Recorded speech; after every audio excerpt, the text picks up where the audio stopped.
ბებიაჩემ მეუბნებოდა რომ მაგ სკოლაში არ შეიარა, ცუდი ბავშვები არიან და შეიძლება რამე დაგიშავონ ან წაგართვან და ეგ ბავშვები ვიყავით ჩვენ. და ეგეთ დღეს მოხდა ერთი ძალიან უცნაური ამბავი რა. მოკლედ ერთ ჩემ ხელა ბიჭს ვართმევდი რაღაც ნივთს რა. და ამან მითხრა რომ გეხვეწები ვარ წამართვა, მამაჩემს ეწყინებაო.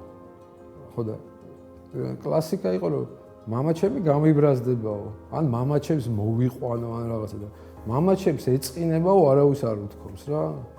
სადღაც ძალიან სენტიმენტალურ ადგილას დავილინკე ამ ადამიანთან რა, რაღაცა ღირებულებით სისტემაში. შემოვიდა ემპათია რა.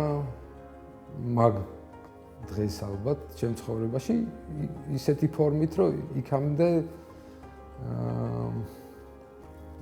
ეგეთი გრძნობა არ გამჩენია რა.